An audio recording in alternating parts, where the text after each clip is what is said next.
기도의 제목이 무엇입니까? 딱 한 가지만 이야기해 보십시오. 가끔 소그룹을 인도할 때 이렇게 질문할 때가 있습니다.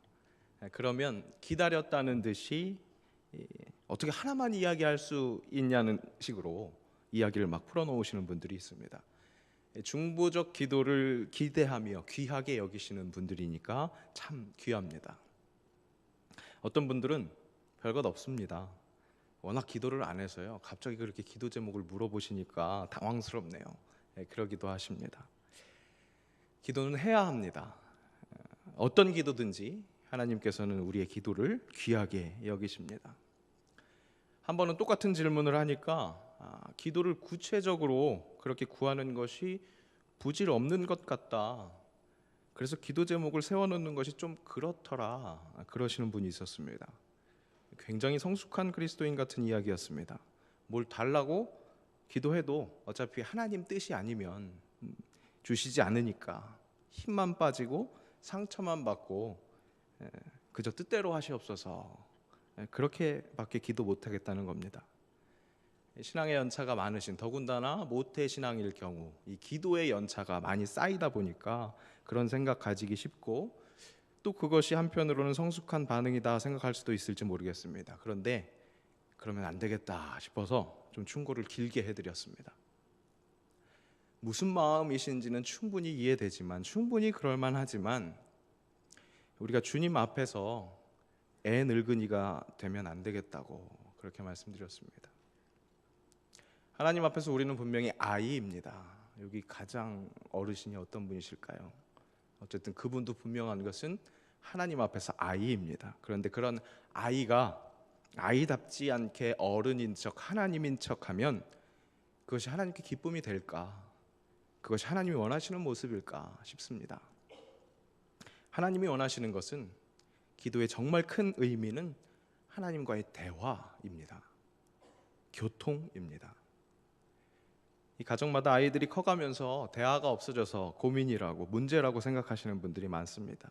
청소년 자녀들이 이제는 말하지 않고 자기 필요가 뭔가 있을 때만 이 부모님에게 말을 겁니다. 그런데 그럴 때 부모 마음이 어떻습니까? 그때라도 대화가 되니 반갑습니다. 분명 하나님의 뜻이 있습니다. 좋게 이루실 것입니다. 하지만 하나님은 우리가 간구하기를 그렇게 바라십니다. 나 여호와가 말하였으니 이루리라.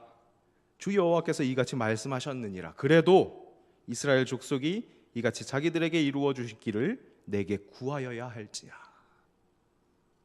기도는 그렇게 이 땅에 살아가는 우리가 놓치지 말아야 할 하나님과의 대화의 통로입니다. 오늘 말씀을 통해서 그 기도를 통해 얻게 되는 진수, 그 진수를 통해서 우리에게 나타나는 그 응답은 무엇일지 새롭게 깨달음이 있기를 바랍니다. 오늘 설교 제목이 가장 귀한 응답입니다. 우리가 기도할 때 하나님 응답하십니다. 그 가장 귀한 응답이 무엇인지 확인합시다. 그리고 그런 하나님 은혜 앞에서 이제는 우리가 드릴 수 있는 가장 귀한 응답은 무엇일까? 거기까지도 발견할 수 있기를 바랍니다. 사실 오늘 본문 말씀이 그런 우리의 응답에 대한 이야기이기도 하기 때문에 그렇습니다. 바울은 빌립보 교인들에게 보내는 이 편지, 빌립보서의 3장 이 마지막 부분에서 바로 빌립보 교인들이 하늘 시민권자다라는 그런 정체성을 가르쳐 줍니다.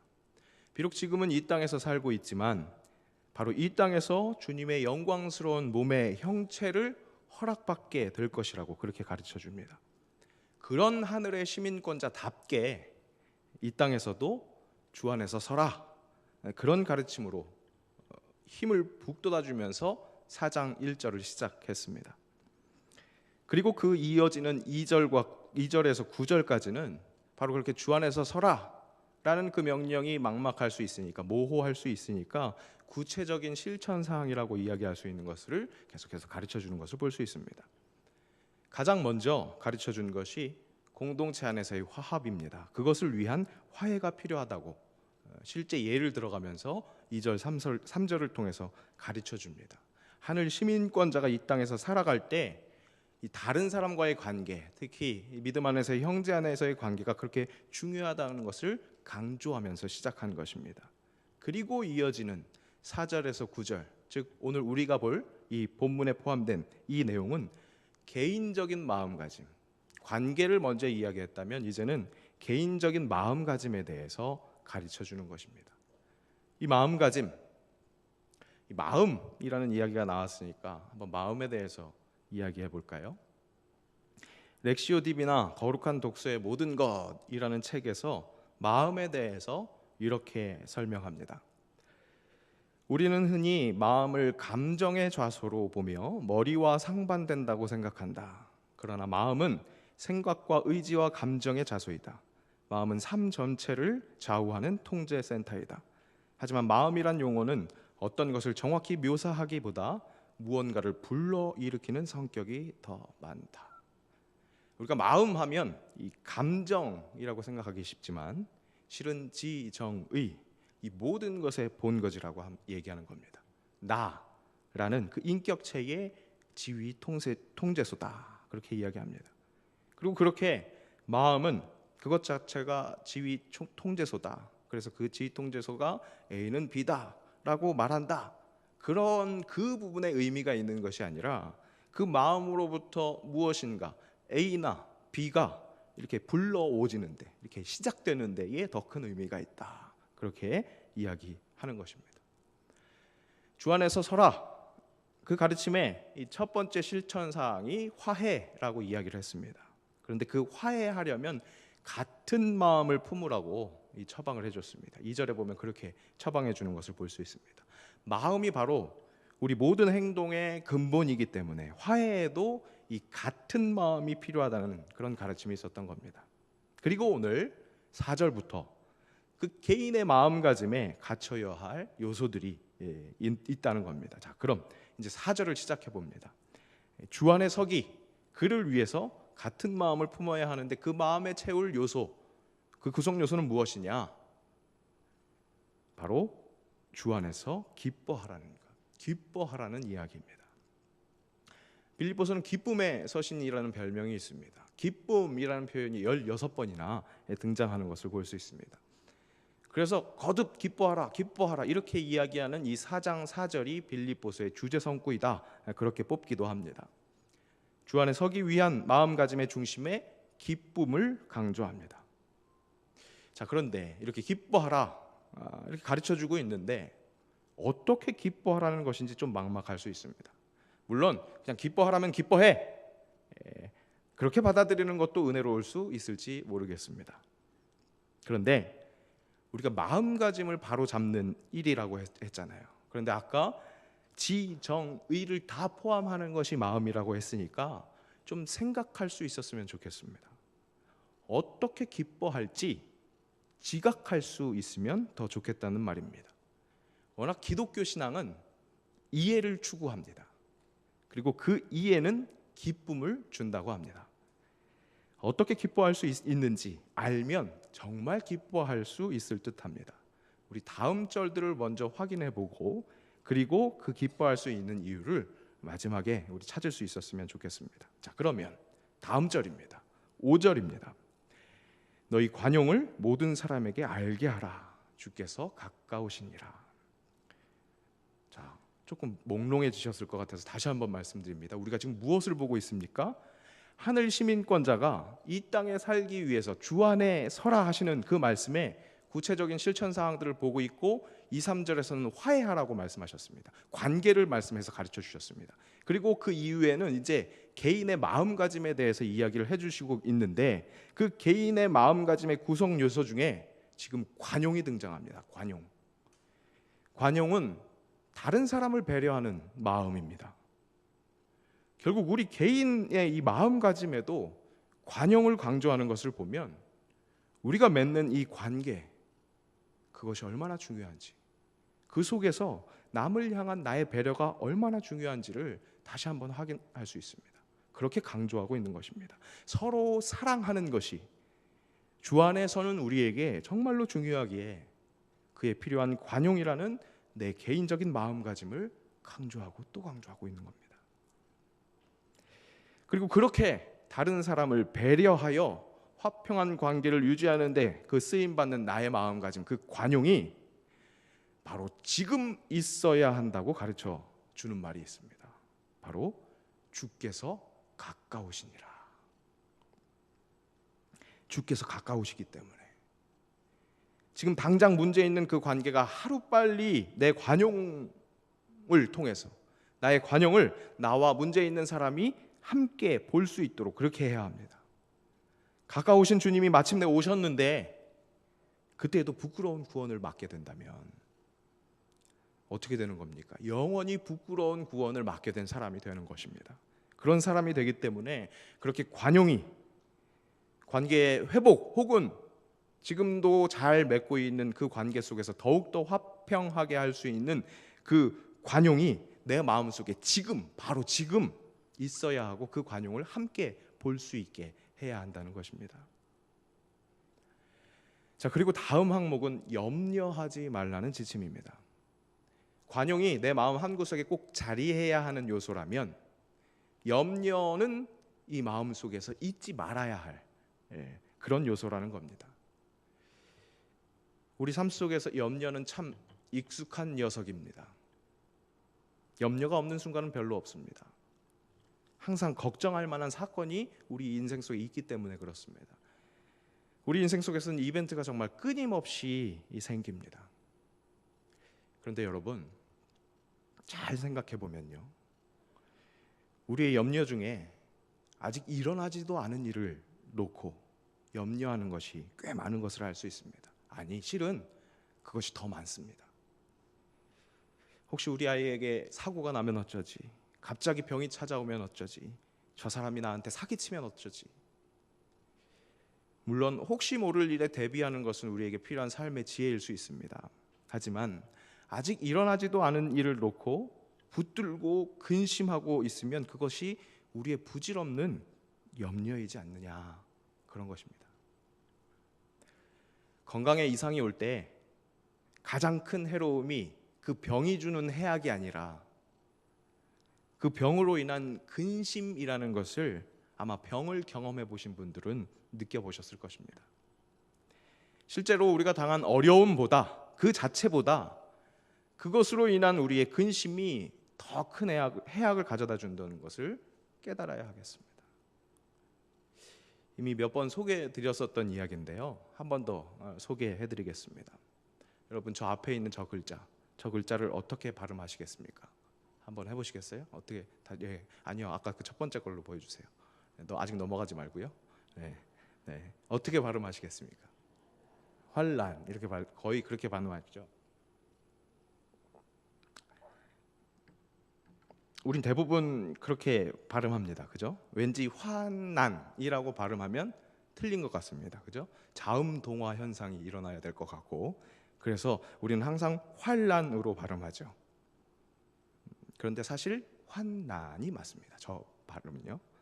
환란으로 발음해서 틀렸다는 것은 아닙니다. 왜냐? 지금 보여드린 환난과 환란, 이 두 말이 다 있기 때문에 그렇습니다.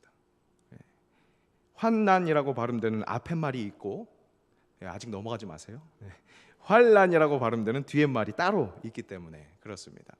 이게 혹시 두 개가 같이 편집이 됐으면 좋았을 텐데, 먼저 환난으로 발음되는 것 보겠습니다. 환난으로 발음하며 근심과 재앙을 통틀어 이르는 말입니다. 그러니까 이것은 난자가 어려울 난자입니다. 그러니까 워낙 니은입니다. 그래서 환난, 니은과 니음이 만날 때는 그게 자음동화 현상이 일어나는 게 아닙니다. 그냥 그대로 읽는 것이 맞습니다. 그런데 그 뒤에 자가 란자, 어지러울 란자가 붙을 때에는 이게 자음동화 현상이 일어나는 거죠. 그래서 앞에도 활, 란 이렇게 발음되는 겁니다. 그런데 이것은 근심과 재앙을 통틀어서 이르는 말입니다. 자, 그렇다면 그게 그 말이잖아요. 지금 거의 그 말, 그게 그 말인데 한눈에 들어오면 좋을 텐데요. 한번 환난과 환란을 번갈아 가면서 보여주시겠어요? 네, 틀린 그림 찾기 한번 해봅시다. 뭐가 다를까요, 지금 두 개가? 네, 재앙과 재난이라는 차이점이 있습니다. 자, 그렇다면 재앙과 재난은 또 무슨 차이가 있느냐? 먼저 재앙은 이 뜻하지 아니하게 생긴 불행한 병고입니다. 천재지변으로 인한 불행한 사고를 뜻하는 말입니다. 그리고 재난은 바로 그러한 재앙을 포함한 우리 인생 속에서 겪을 수 있는 모든 고난을 이야기하는 것입니다. 자, 그렇다면 결국 무엇이 되는 겁니까? 재난이라는 말이 재앙이라는 말보다 더 큰 개념입니다. 더 큰 개념. 그럼 아까 맨 처음에 다시 거기로 돌아가서 환난과 환난의 차이는 결국에는 환난이 더욱더 큰 자연재해를 포함한 그 재앙을 포함한 더 큰 고난, 이것을 이야기하고 있는 것이 환난이라는 거예요. 자, 그렇다면 우리 성경에서 이야기하고 있는 이 어려움, 우리가 찬송으로 노래해야 할 환난과 핍박 중에도 성도들이 지킨 그 환난은 어떻게 표현되어야 되겠습니까? 어떻게 발음되어야겠습니까? 제가 계속 지금 환난했는데 이걸 못 맞히시면 집중력에 문제가 있으신 거예요.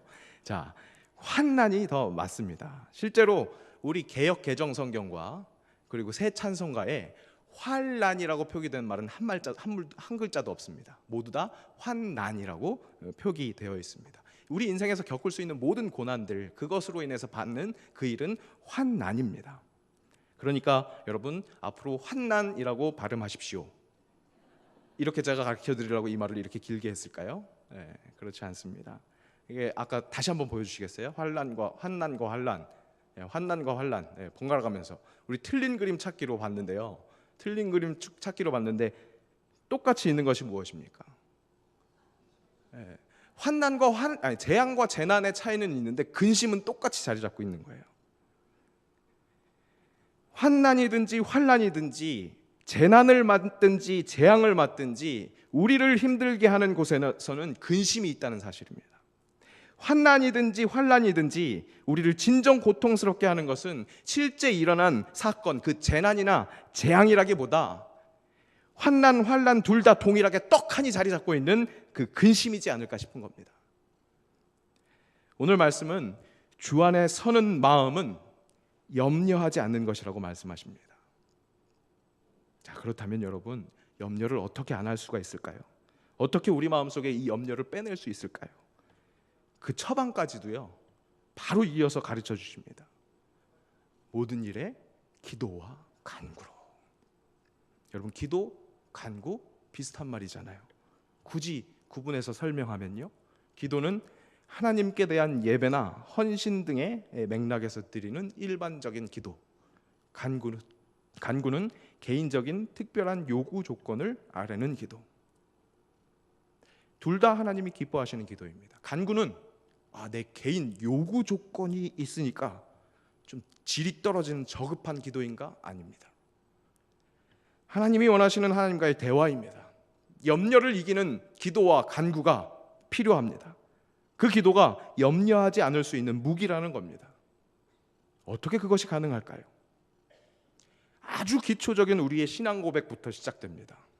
저번 주, 이번 주 계속해서 세례반에서 제가 강의한 내용입니다. 우리의 신앙의 전제 조건입니다. 창세기 1장 1절, 태초에 하나님이 천지를 창조하시느니라. 이 천지 만물을 창조하신 전능자가 나의 하나님이십니다. 기도는 그 전능자와 나와의 대화입니다. 주기도문과 21세기를 위한 영성, 정형구 목사님이라는 분이 쓰셨는데요, 그 책에서 기도를 이렇게 정의합니다. 고통당하는 땅의 현실은 하늘과 연결되어야만 문제가 해결된다. 땅의 문제와 하늘의 능력을 연결하는 것이 기도이다. 땅의 문제의 해결은 당연히 하늘과의 연결만으로 가능한데 그 땅의 문제와 하늘의 능력, 그것이 연결되는 것이 기도라는 겁니다. 여러분, 우리 기도를 너무 우습게 보고 있지 않나 돌아봐야겠습니다. 땅의 문제를 해결할 그 하나님, 하늘의 그 능력, 그것을 연결하는 통로입니다. 그런 기도가 시작될 때 염려가 사라지는 것이 마땅합니다. 문제 앞에 내가 일하면 그야말로 내가 일하는 겁니다. 더군다나 내가 하는 그 일의 반 이상은 염려일 뿐입니다.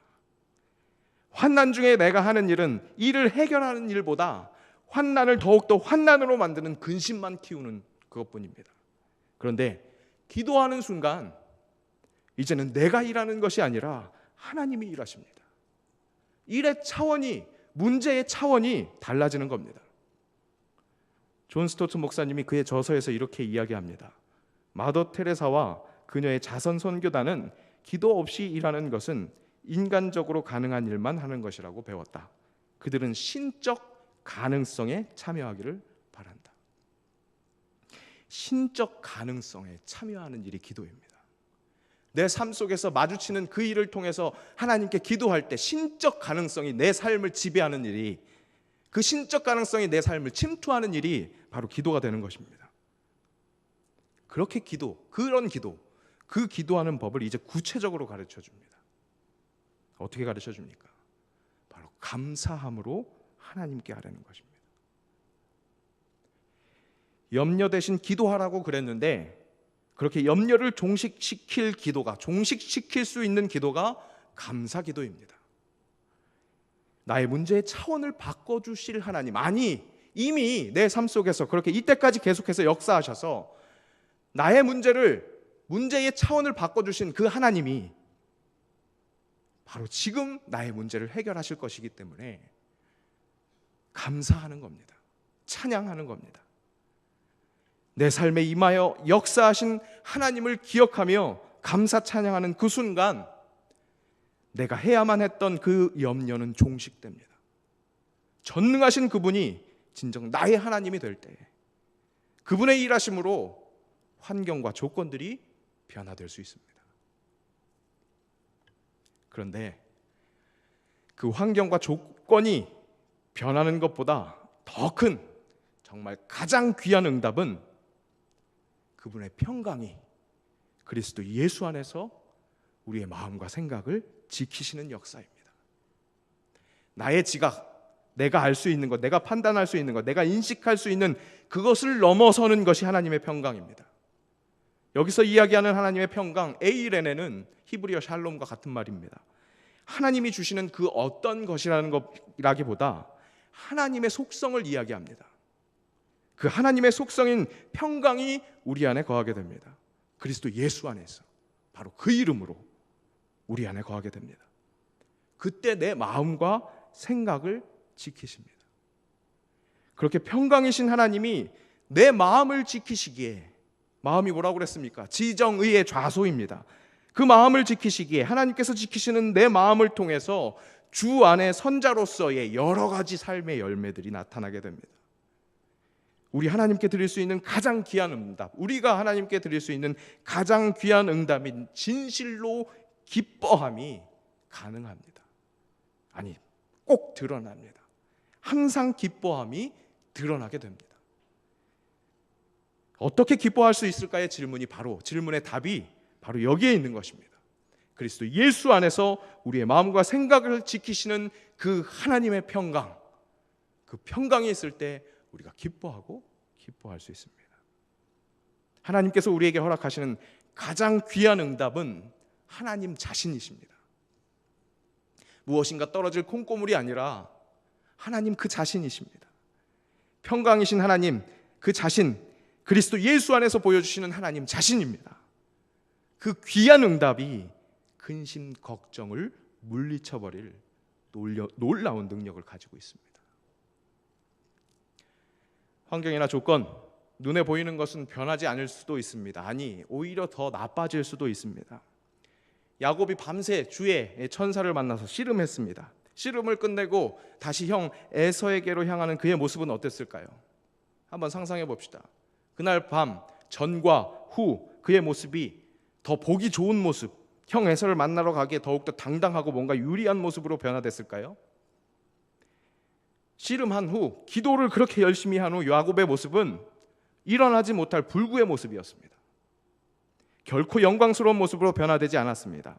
허벅지 관절이 어긋난 그였습니다. 그날 밤 씨름 후 바뀐 환경과 조건은 겨우 그것뿐이었습니다. 하지만 그가 얻은 것은 그의 마음과 생각을 지키시는 평강, 바로 이스라엘이라는 이름을 얻은 것이었습니다. 그에게 임마누엘 하나님이 함께 하신다는 그 확신이 그로 하여금 형에게로 가는 그 걸음을 새롭게 떼는 힘으로, 큰 힘으로 되었습니다. 그 어떤 것과도 비길 수 없는 가장 귀한 응답이었습니다. 그리고 그는 그 응답을 붙들고 자기가 드릴 수 있는 가장 귀한 응답, 기쁨으로 염려를 내려놓고 허락하신 발걸음을 떼는 그런 삶의 예배로 정진했습니다. 말세의 때입니다. 그렇지만 우리는 하늘 시민권자입니다. 주 안에 굳게 서십시오. 그것은 내 주변 관계에 화평을 이루는 일로부터 시작됩니다. 화해하십시오. 그리고 마음을 다잡으십시오. 염려하지 않고 기도할 때 평강이신 하나님을 만날 수 있습니다. 무엇이든 간구하는 기도를 시도하십시오. 바로 그때 구할 것을 감사함으로 아뢰게 하시는 그 지혜를 허락받게 될 것입니다. 바로 그때 평강이신 하나님으로 인해 기뻐할 수 있습니다. 다시 말하노니 기뻐할 수 있습니다. 가장 귀한 응답을 허락받으시기를 축복합니다. 그리고 다시 이제는 가장 귀한 응답을 하나님께 돌려드리는 귀한 주의 자녀들 되시기를 축복합니다. 기도하겠습니다. 이 땅에 살아가는 천국 시민으로서 주 안에 서기 위해 기도함으로 우리의 마음을 지키기를 원합니다. 기도하는 그 시간이 평안을 누리는 시간임을, 나에게 가장 귀한 시간임을 고백합니다. 그 가장 귀한 시간을 확보할 수 있는 지혜를 허락하여 주시옵소서. 감사로 아뢰므로 세상이 꿈꿀 수도 없는 평안, 전능자 하나님이 나의 하나님이시며 그 하나님이 나를 택하셔서 자녀 삼아 주셨기에 나의 기도에 함께 하시기에 내 삶에서 일하시니 내가 부족함이 없으리로다. 그렇게 가장 귀한 응답하는 우리가 될 수 있도록 주님 인도하여 주시옵소서. 예수님의 이름으로 기도합니다. 아멘.